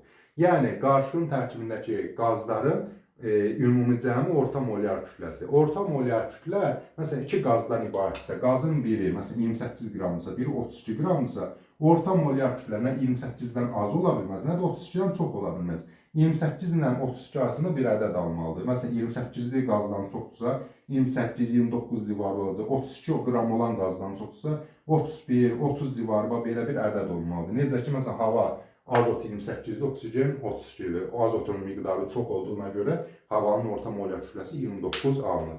Bəs yaxşı, orta molyar kütləni necə hesablayarıq? Orta molyar kütlənin bir neçə hesablama qaydası var. Əgər mollarla verilərsə, M orta bərabərdir. Kəsir xətti çəkirik. Məsələn, tutaq ki, qazları, məsəl üçün 5 moldur, cəmi 5 mol. Molları yazaram aşağıda. Molların cəmi aşağıda belə yazar, sonra düsturun özünü qeyd edəcəm. Molların cəmini aşağıda yazaram, cəmliyib aşağıda yazaram. Yuxarıda isə hər bir qazın kütləsini onun moluna vuraram. Məsələn, birinci qazın kütləsini, məsələn, kütlə vur mol miqdarına. Sonra cəmləyərəm, ikinci qazın kütləsini kütlə vur mol şəklində yazaram. İndi bunu biz çevirək fiziki düstur şəklində, normal düstur qaydasından yazaq. Ondan sonra isə bir neçə nümunə göstərək. Tutaq ki, M orta və belə bir düstur verirlər. Bərabərdir, kəsir xətti. Mol miqdarı nü hərfi ilə göstərilir. Nü hərfi və belə hərfdir. V hərfinə oxşayır bizim V-yə. Yunan hərfidir və bu şəkildə. Sanki belə deyək də, bu şəkildə və belə yaza bilərik. Quyruqlu V kimi də belə deyək. Birinci qazın mol miqdarı üstünə gəlirəm. İkinci qazın mol miqdarı. Çox sayda qazdırsa bunu uzatmaq da olar. Nə bilim, 5-ci qazın mol miqdarı, 10-cu qazın mol miqdarı məxrəcdə yazıram. Yəni molları cəmləyib məxrəcdə yazıram. Surətdə isə hər bir qazın mol miqdarını vurmalıyam onun molyar kütləsinə, yəni M-ə. Və yaxud da ki, bu birinci qazın mol miqdarını vurdum molyar kütləsinə. İkinci qazın mol miqdarını vurdum, ikinci qazın mol miqdarını vurdum molyar kütləsinə və s. Neçə qaz varsa o qədər. Misal üçün, belə götürək. Karbon dioksid və SO2 qazından ibarət qarışıq olsun. Bu iki qaz qarışığı. Hərəsindən də 1 mol olsun. Bundan da 1 mol, bundan da 1 mol. Yaxşı, orta molyar kütləni mən necə taparam? M orta bərabərdir. Deməli, SO2 44-dür. Yuxarıdan yazıram. Neçə moldur? 1. 44-ü vurdum 1. Topladım. SO2 32, 16, 32, 64 qramdır. 64-dən neçə moldur? 1 mol. Məxrəcdə yazıram. 44 üstə, deməli, hərəsindən 1 mol, 1 mol idi. Deməli, 1 üstə gəl 1. Bu şəkildə, marker bitdi, markeri dəyişək. Deməli, 44 üstə 64. Neçə eləyəcək? 108. Deməli, altda da 1 üstə 1, 2. 108-i də 2-yə böldüm, oldu 54 qram mol. Orta molyar kütləsi 54 qram moldur. 2 qaz olanda, əslində 1 mol olanda sanki onun ədədi ortası deməkdir. Yəni 44 ilə 64-də ədədi orta oldu 54. Amma 3 qaz, 4 qaz, daha çox sayda qaz olsa, fərqli mol miqdar versəydi, məsələn, burada 1 mol yox, 0,5 mol versəydi, orta molyar kütlə dəyişəcəkdir. Və yaxud da nə bilim 3 dənə qaz versiydi, onda hər birinin molların cəmiyyəti, burada 1 mol yerinə olacaq 0,5 mol, 64-ü də 0,5-ə vuracaqdır. Və bu şəkildə bunu çox uzatmaq istəmirəm. Həmçinin mol miqdarını yox, tutaq ki, həcm payı ilə versin. Məsələn, fi şəklində versin. Məsələn, desin ki, 1 litr bu qazdan, 1 litr o qazdan olarsa, orta molyar kütlə necə olar? Bunu indi biz ifadə edək. Burada artıq düstur dəyişəcək, nüünün yerinə, yəni molun yerinə həcmi yazacaq. Yəni, düsturu belə yaza bilərik. M orta bərabərdir, kəsir xətti. Deməli, V1, yəni həcmi vururam molyar kütləyə, üstünə gələn V2, həcmi yenə vururam. İkinci qazın həcmini onun molyar kütləsinə, birinci qazın həcmini onun molyar kütləsinə. Aşağıda da həcmləri toplayıram. Fikir verirsiniz, fərqli dəyişən nə oldu? Nüünün yerinə həcmi yazdım. Yəni, nü hərfinin yerinə V hərfini yazdım, həcmlər. Misal üçün, 1 litr oksigen və 1 litr hidrogeni ibarət qazın orta molyar kütləsini tapaq. M orta bərabərdir. Deməli, kəsir xətti çəkirəm. 1 litri vururam 32-yə, oldu 32 qram. 1 litri vururam 2 qram, yəni kütləsinə, oldu 2 qram. Aşağıda dərəsi 1 litr, 1 litrdir. 1 üstə gəl 1. Sonra 32 üstə 2, 34 bölürəm 2-yə. Deməli, bunun orta molyar kütləsi nə qədər imiş? 17 qram mol. Yenə xatırladıram ki, bunun orta kütləsi 2-dən az ola bilməzdi. 32-dən yuxarı ola bilməzdi. 2 ilə 32 arasında ədəd alardı. Həmçinin kütləyə görə də olanda, hər hansı bir şeyə görə olanda biz bu düstur dəyişə bilərik. Kütləyə görə olanda, kütlə payına görə olanda omega ilə dəyişəcəyik. Nə bilim, faizlə verilmiş olsa da ki, məsələn, faiz neçə faizsə, bundan 60%, bundan 40%. 60-a 40-a vuracam, aşağıda da 60-a 40, 100%-ə bölmüş olacaq. Bu cür dəyişə bilərik orta molyar kütləni.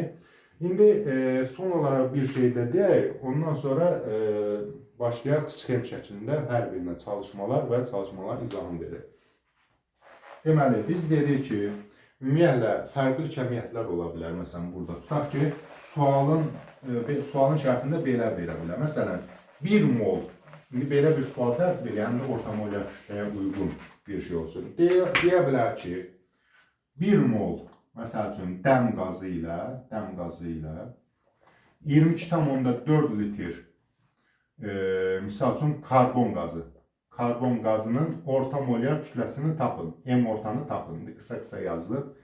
Görürük ki, burada 1 mol verib, bir də 22,4 litr verib. Riyaziyyatdan da biz bilirik ki, məsələn, sualın içərisində keçsə ki, məsəl üçün, 200 kiloqramına, məsələn, 1 ton sözü keçsə, ya mən 200 kiloqramı tona çevirməliyəm, eləməliyəm 0,2 ton. Ya da 1 tonu mən kiloqrama çevirməliyəm, eləməliyəm 1000 kiloqram. Çünki mən 200 ilə 1-in arasında hesablama apara bilmərəm. Çünki biri kiloqramdan verilib, biri tonla verilib. Ton kiloqramdan 1000 dəfə ağırdır. Eyni zamanda mən burada 1 ilə 22,4 içində hesablama apara bilmərəm. Çünki 1 moldur, 22,4 isə litrdir. Bunların vahidləri fərqli-fərqlidir. Ya mən molu litrə çevirməliyəm, ya litri mola çevirməliyəm. Gözəl olar ki, elə hamısını mola çevirim. Mola çevirmək daha asandır. Çünki kiçik ədədlərdir. Litrlə olanda, Avogadro ədədi ilə olanda daha uzun-uzadı rəqəmlərdir. Ona görə də mən 22,4 litri çevirirəm mola. Bilirəm ki, qazların 1 molu 22,4 litrdirsə, deməli 22,4 litr burada 1 moldur. Burada onda mən 22,4-ü sildim. Oldu 1 mol dəm qazı ilə 1 mol karbon qazının orta molyar kütləsini tapaq. M orta bərabərdir. Dəm qazının kütləsi 28-dir, ondan 1 moldur. Üstünə gəlirəm, karbon qazının kütləsi 44-dir, ondan da 1 moldur. 1 üstə 1 mol, 2 mol. 28 üstə 44 deməli eləyəcək, belə eləyək. Bunu 26 şəklində qoyaq onun üstünə, deməli 50, 70, 72 qram bölünsün 2, bu da elədi 36 qram mol, yəni orta molyar kütləsi 36-ya bərabər olmuş olacaq. İndi bunu çox uzatmaq istəmirəm, yəni fərqli kəmiyyətləri eyni kəmiyyətə gətirmək lazımdır. Sadəcə məntiqi bundan ibarətdir. İndi isə deməli biz sxem şəklində qeyd edəcəyik. Sxem şəklində qeyd etməyin mənası nədir? Ümumiyyətlə hesablamalarda necə hesablaya bilərik? Qaydası nədir? Qanun nədir? Onu izah edəcəm. Daha sonra isə kütlələri belə deyək də, məsələn, kütlə, nisbi molekul, daha doğrusu molyar kütlə, molyar həcm, atom sayı, molekul sayı aralarında sxematik belə deyək, əlaqə nədir onu göstərəcəm. Buna vaxt getməsin deyə videonu dayandırıram. Dərsimizə davam edirik. Siz lövhədə görürsünüz ki, bir sxem çəkilib. Sxemdə 4 hissə qeyd olunub. Bir dəqiqə bunu qoyaq. 4 hissə qeyd olunub. Deməli, orada hissəcik sayı yuxarıda, yəni molekul sayı, sonra atom sayı, ən aşağıda molyar kütlə, molyar həcm və həmçinin mol miqdarı da ortada verilmişdir. Bu nə deməkdir? Bu, dördü arasında olan hesablamaları bir-birinə necə çevirmək olar, onun sxemidir. İndi bunların hər birini bir-bir izah eləyəcək. Biz bilirik ki, mol miqdarı nü hərfi ilə işarə olunur. Yunan hərfi, nü hərfi, bax, belə bir hərfdir. Sanki, belə dedik, bu şəkildə V hərfi şəklində quyruqlu V deyə bilərik ona. Və maddə miqdarı moldan, nü hərfi ilə işarə olunur və moldan, vahidi də moldur. Deməli, hissəcik sayı, molekul sayı da soruşa bilər, atom sayı da soruşa bilər. N-lə ifadə olunur. N ədədin, natural ədədin işarəsində N. Yəni, N molekul dedikdə molekul sayı, N atom dedikdə atom sayı. Molekul sayı dedikdə nü-nü vur, N bərabərli nü vurulsun N-a. Nü, yəni mol miqdarını vurmalıyıq Avogadro ədədinə. Misal üçün 1 moldursa və yaxud məsələn 2 moldursa 2-ni vururam 6,2 vurulsun 10^23-ə. Atom sayı dedikdə isə N bərabərdir nü vurulsun N-a vur N. Nü burada mol miqdarıdır, yəni maddə miqdarı. N-a Avogadro ədədidir. Kiçik N hərfi isə indeksdir, indekslərin cəmidir. Məsələn, tutaq ki 3 mol H2 olsa, 3 mol vururam Avogadro ədədinə, onu da vururam H2-nun indekslər cəmi, yəni 3-ə. Daha sonra molyar kütlə böyük M hərfi ilə göstərilir. Vahidi qram moldur. Nisbi atom, nisbi molekul kütlələrinə bərabərdir. Molyar həcmi Vm ilə işarə edirik. Vm də 22,4 litrə bərabərdir. Fizikadan da bilirik ki, istədiyi sayı M-dən göstərə bilərik. Deməli, kütləni balaca M hərfi ilə göstərir. Misal üçün, ta ki 20 qram, 50 qram, 100 qram söhbət burada molyar kütlədən gedir. Molyar kütlə sabit bir ədəddir. Məsələn, suyun molyar kütləsi 18-dir. Bu dəyişməz. Amma məsələn, götürsəm 36 qram su, 72 qram su bunun kiçik M hərfi ilə işarə edilən. Həcm isə V hərfi ilə göstərilir. Molyar həcm yenə sabitdir, dəyişməz. 23,4 litrdir. Amma həcmi götürdü isə VM ilə yox, artıq böyük V, tək böyük V hərfi ilə götürür. Məsələn, tutaq ki 11,2 litr, 44,8 litr, nə bilim 100 litr. Bunu da biz V hərfi ilə işarə edirik. Keçidləri eləmək üçün, yəni birindən digərinə keçidlər, suallarda belə şeylər çox olur. Misal üçün, deyir ki, 1 mol, məsələn, neçə qramdır, 2 mol nə qədər həcmi var və s. Bu asandır. Məsələn, 1 molu mən keçən 2 mol dedikdə 2 mol vuraram, 22,4 litr, 44,8 taparam. Və yaxud da 2 mol su dedikdə molyar kütləsi 18-dir, 2-ni vuraram 18-i 36 taparam. Nə bilim, hissəcik sayı dedikdə molu vuraram Avogadro ədədinə, yəni molekul sayı dedikdə. Atom sayı dedikdə mol miqdarını vuraram indekslərin cəminə Avogadro ədədinə. Bu asandır. Amma bir də var, buradan bura keçid, nə bilim, buradan bura keçid. Yəni, indi sual şəklində qeyd edir. Tutaq ki, deyə bilər ki, məsəl üçün, 18 qram su, nə qədər su deməyək, su buxarı deyək. Çünki su özü, deməli, bilir ki, mai haldadır. Onun həcmi 23,4 litr olmaz. Su buxarı, qısa yazıram. 18 qram su buxarı nə qədər həcm tutar? Nə qədər həcm tutar? Belə bir sual verilən zaman görür ki, burada bir 18 qram, yəni kütlə ilə verilən var, bir də həcmdən soruşulan var. Yəni, mən bundan ona keçid eləməliyəm. Bunu birbaşa da keçid eləyə bilərəm. Dolayı da əvvəlcə mola çevirib, sonra keçid eləyəm. Bu şəkildə də keçid eləyə bilərəm. Mola birbaşa keçid asandır, az hesablama aparır. Amma uşaqlar çaşa bilər. Yəni, ilk başlayanlar, kimyaya yeni başlayanlar, belə deyək də, tam olaraq bilməz nə ilə çevirir, səhv ədəd ala bilər. Ona görə də ən gözəli budur ki, yeni başlayanlar əvvəlcə hər bir şeyi mola çevirsinlər, moldan digərinə çevirsinlər. Misal üçün, 18 qram su, birinci baxaq görə neçə moldur? 18 qram su neçə moldur? X. Bilirəm ki, 1 molu 18 qramsa, elə 18 qram 1 mol eləyək. Deməli, 18 qram əvvəl keçirtdim, elədim 1 mol. Sonra 1 mol su buxarı nə qədər həcm tutar? 1 mol su buxarı 23,4 litr həcm tutar. İndi başqa bir sual verək, bu dəfə tərsinə sual verək. Misal üçün, belə bir sual yaradır. Buradan indi bu tərəfə keçid şəklində olsun, bu şəkildə keçid olsun. Misal üçün, deyək ki, 64 qram, yox, indi tərsinə çevirməlidir. Məsələn, belə deyək, 33,6 litr, 33,6 litr oksigen qazının kütləsi neçə qramdır? Neçə qramdır? Qısaca yazdım. Deməli, biz bilirik ki, 23,4 litr neçə moldur? 23,4 litr 1 moldur. Bəs yaxşı, 33,6 litr neçə moldur? X mol. Onda mən nə etməliyəm? X-i tapmaq üçün 33,6-nı 1-ə vurub 23,4-ə bölürəm, bərabər olur 1,5 mol. Yəni 33,6 litr oksigen qazı 1,5 mol eləyər. Yaxşı, bunun kütləsi nə qədər olar? 1 mol oksigen qazı 32 qramdırsa, 1,5 nə qədər olar? X də bərabərdir. 32-nin 1,5-ə vuranı 48 qram. Yəni, gördünüz, əvvəlcə biz mola çevirdik, sonra isə qrama çevirdik. Bu dolayı yolla, yəni əvvəl mola, sonra belə olanda, sanki bu, belə deyildi, maddə miqdarının xəritəsini mən bura çəkmişəm. Belə olanda daha, belə deyildi, səhv eləmə ehtimalınız daha az olur, yəni sıfıra inir. Amma birbaşa keçid eləyəndə isə daha sürətli, bir müddət işləyəndən sonra daha sürətli keçid eləyə bilərsiniz. Daha sürətli bəs necə olmuş olacaq? Misal üçün, eyni sual üzərində götürək. Tutaq ki, indi mola çevirmədən, deyir ki, 33,6 litr oksigen qazı neçə qramdır? Baxıb görürəm ki, 23,4 litr neçə qramdır? Suyun oksigen molyar kütləsi 16,32 qramdır. Bəs yaxşı, 33,6 litr neçə eləyər? 33,6 litr x də bərabərdir. 33,6-nı vuraram 32-yə, bölərəm 23,4-ə. Hesablama nəticəsində 48 qram cavabını alaram. Elə yenə eyni cavab alındı. Sadəcə burada birbaşa keçid eləmiş oldu. Və yaxud da tərsinə belə bir keçid eləyək. Misal üçün, azot qazı. Məsələn, deyək ki, 56 qram azot qazı nə qədər həcm tutar? Nə qədər həcm tutar? Bunun üçün nə etməliyəm? Bilirəm ki, azot N2 molekulası var. N2 kütləsi 28 qramdır. 28 qramın həcmi bizim də burada yazar nə qədər həcm tutar. Bu sual tam aydın düşsün. 28 qramın həcmi 22,4 litrdirsə, bəs 56 qram da nə qədər olacaq? X. X də bərabərdir. 56-nı 23,4-ə vurub 28-ə bölərəm. Bu zaman 44,8 litr cavabını taparım. Yəni 56 qram azot qazı 44,8 litr birbaşa keçid elədim. Və yaxud da 56 qram əvvəl 2 mola keçirdim, 2-ni də deməli 56-nı keçirəm 2 mola, 2 molda 23,4-ə vurardım və 44,8 cavabını tapa bilərdim. İndi biz aşağı hissəni izah elədik, yuxarı hissəcik sayı asandır da. Məsələn, desək ki, müəyyən bir molekul sayını versə, atom sayını tapmaq tələb olunsa, sadəcə olaraq indekslərə vururuq. Və yaxud da atom sayını versə, molekulu tapmaq lazım olsa, indeksi bölürük.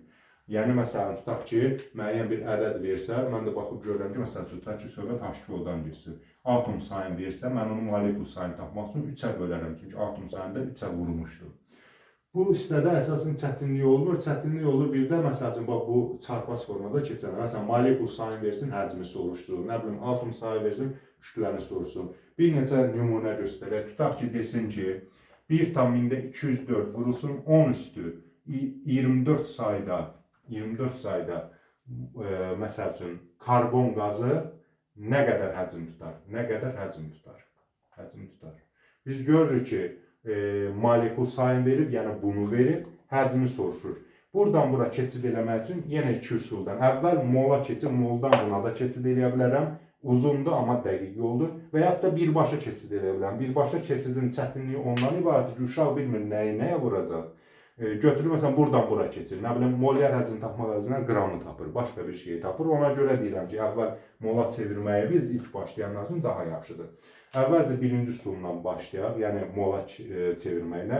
Biz bilirik ki, 1 mol maddə, 1 mol karbon qazı nə qədər molekulası var? Altdan %2, vurulsun 10 üstü 23 qədər.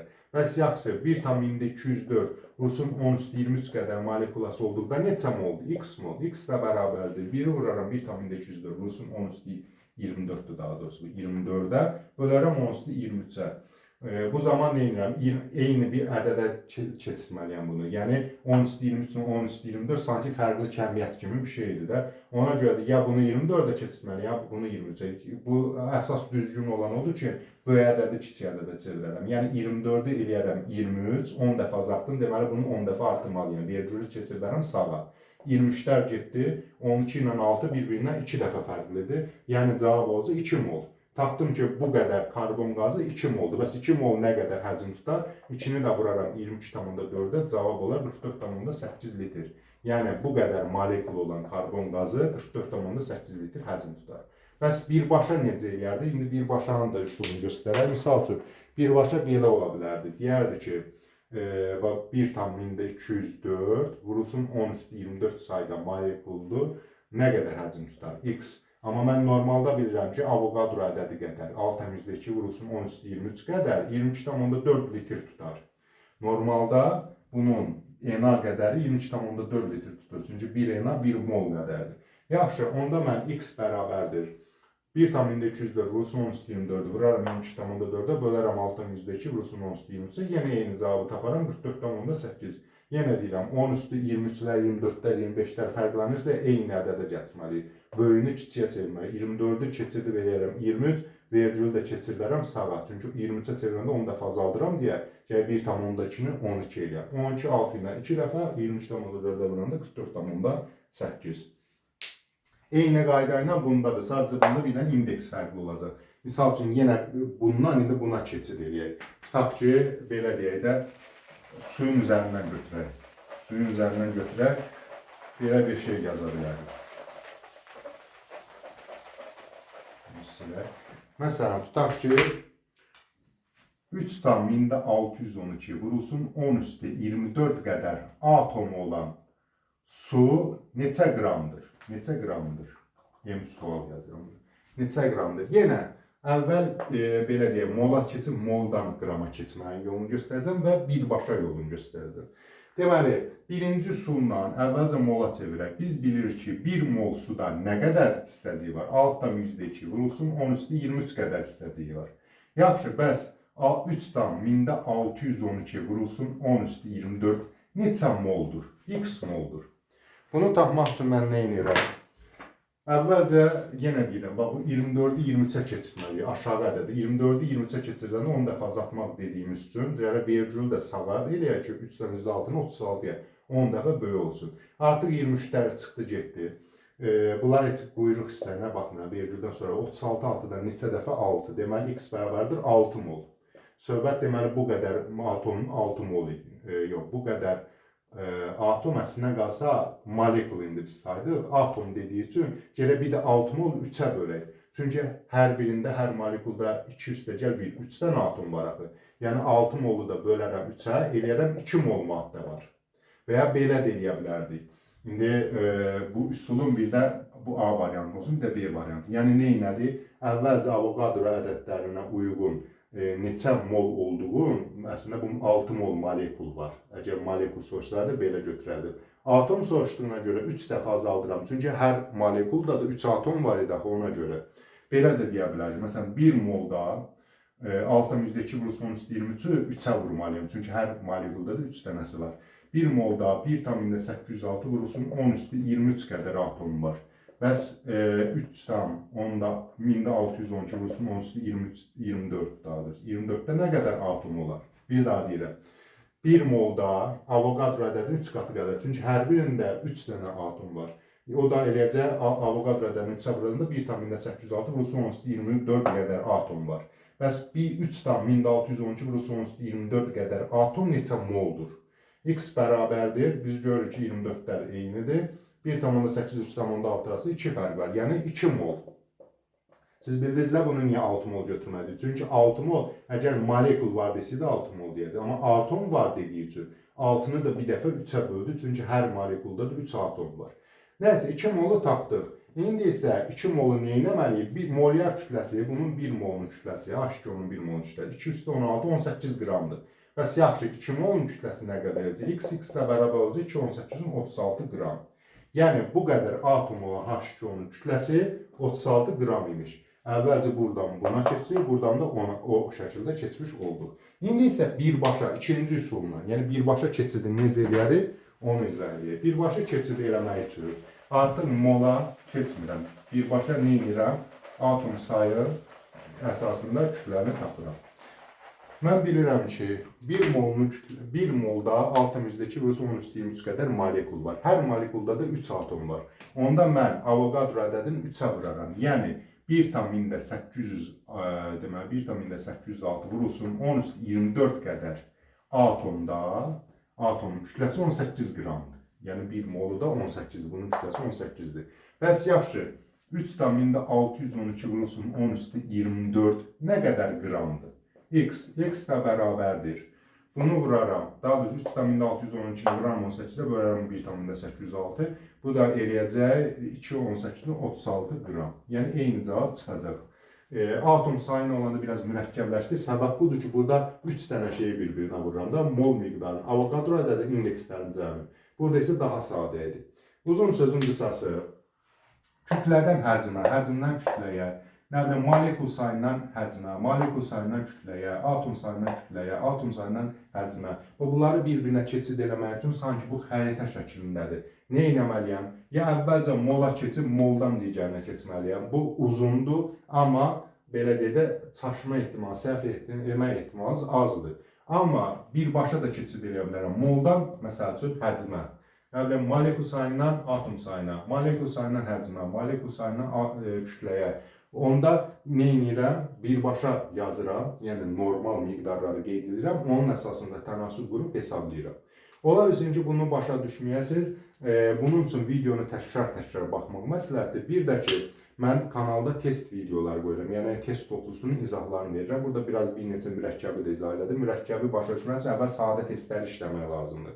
Ona görə tövsiyə edirəm ki, əvvəlcə kanalındakı, deməli, bu videolar, nəzəri videolar izləyin, sonra kanalındakı test videolarına da baxın. Məsələn, mən test toplusu 2025-in videoların hər səhifəni bir video şəklində izah edib yerləşdirmişəm. Maddə miqdarı dərsinə baxın, sonra testlərin işlənmə qaydasına baxın. Onda daha rahat qavrayacaqsınız. Çünki maddə miqdarı mol dərsi hesablama ilə əlaqəli olan dərsdir. Ona görə də testlərin üzərində işləməzsə, sadəcə bilmək ki, Avogadro ədədi budur, həcm budur, onunla test işləyə bilməzsiniz. Gərək ona görə onu tətbiq edəsiniz, testlərin üzərində baxasınız. Deməli, son olaraq da test, yenə deyirəm, bu mövzunu bir daha qeyd edirəm. Testlə bir yerdə bunu baxdınız, bitirdiniz, tam başa düşmək üçün bir də test videolarına baxın. Yoxsa elə nəzəriyyəni başa düşəcəksiniz. Ondan da imtahan indi hal-hazırda test sistemi iləndir deyə o sizə kifayət eləməyəcək. Son olaraq da deməli, praktik çıxımı izah edəcəm sizə. Praktik çıxım nədir? Əslində bunu kimya iş anlayışlarında qısaca vermişdim. İndi geniş şəkildə bir də həcmlə sizə qeyd etmək istəyirəm. Praktik çıxım, məsələn, tutaq ki, hər hansı bir kimyaçı mühəndisdir. Hesablamalar aparıb ki, tutaq ki, məsəl üçün, zavodda maddə istehsal olunacaq, məsələn 100 qram. Amma istehsaldan sonra görür ki 90 qram maddə alındı. Yəni o nəzərdə tutduğu, nəzəri hesabladığı 100 qram idi, amma praktik şəkildə ortada olan 90 qramdır. Buna deyirlər praktik çıxım. Praktik çıxımın tərifini belə verə bilərik. Əldə olunan kütlənin nəzəri hesablanmış olan kütləyə olan nisbəti. Və yaxud da həcmlə praktik çıxımda isə reaksiyadan alınan həcmin nəzəri hesablanmış həcmə nisbəti. Bunlar Yunan hərfi, Yunan eta və teta ilə işarə olunur 7-ci və 8-ci hərflərdə. Eta sanki bizim N hərfinin quyruğusu belə deyək də. Bu eta hərfidir. Bir də teta hərfi də bu şəkildədir. Sanki O hərfinin ortasında dalğalı xətt. Kiçik hərflərdir, 7-ci, 8-ci hərflərdir. Deməli, nəzəri hesablanmış kütlə olanda biz götürürük necə? Məsələn, tutaq ki, mən hesablamışdım, nəzəri 80 qram maddə alınacaq. Amma praktikada çıxıb 64 qram maddə. Bunu hissəli şəkildə götürsək, olacaq 80-64, ixtisar getdi, deməli 8, deməli hər iki tərəfi bölsəm 0,8. Faizini hesablasam, bir də 100%-ə vururam, olacaq 80%. Yəni, praktik çıxım 80%-dir. Nəzəri çıxım isə həmişə 100% olacaq. Və yaxud da ki, məsələn, həcmlə götürsəm, məsəl üçün, mən həcmlə hesablamışdım ki, 50 litr maddə alınmalıdır. Amma reaksiyadan sonra görürəm ki, cəmi 30 litr maddə alınıb. 30-u bölürəm 50-yə, vururam 100%-ə. Bu zaman hesablama nəticəsində görürəm ki, 60%, yəni praktik çıxım 60% olub. Mən hesablamışdım 100%-ə görə, amma praktik çıxım olub 60%. Bunun əsasında hesablamalar aparmaq mümkündür. Testlərdə də var. Qısa bir xatırlatma eləyəm. Misal üçün, tutaq ki, nəzəri hesablamağa mən götürürəm 21 qram maddə alınacaq. Amma praktikada praktik çıxım 80%-dir. Onda nə qədər o olacaq praktik olaraq? 21-in 80%, yəni 0,8 M1 alınacaq. O halda mən 1 M1 almaq üçün nə qədər maddə götürməliyəm? Məsələn, X maddə tutaq ki, götürdüm. X maddədən 0,8 M1 idisə, deməli, mən 1,25X qədər götürməliyəm ki, 1 M1 qədər maddə ala bilir. Qısası, praktik çıxım, nəzəri çıxım həmişə 100%-dir, praktik çıxım isə adətən elə əksər reaksiyalarda belə olur. Yəni, %100 maddə ala bilmirik. Çünki itkilər olur, zavodlarla, nə bilim, tüstü bazasında itkilər olur, müəyyən başqa adkodlar olur, itkilər olur. Ona görə də 80%, 90%, 70% praktik çıxımla reaksiyada maddələr əldə olunur. Praktik çıxımı, yəni tam belə deyək, əldə elədiyimiz kütlənin nəzəri hesabladığımız kütləyə bölür, faizin tapmalı. İstər həcmdə olsun, istər kütlədə olsun. Bu şəkildə hesablayırıq. Artıq son olaraq bir daha qeyd edirəm ki, test videolarını mütləq izləyin. Yoxsa, belə deyək, maddə miqdarı dərsin tam olaraq başa düşməyəcəksiniz. Çalışacağım, vaxt eləsəm, bir daha da əlavə bir test videosu, həm test boxuna əlavə, bir dənə də lövhədə video çəkib, vaxt imkanı olsa bir videoda çəkmiş olacaq. Sağ olun, növbəti dərslərdə görüşəmədək.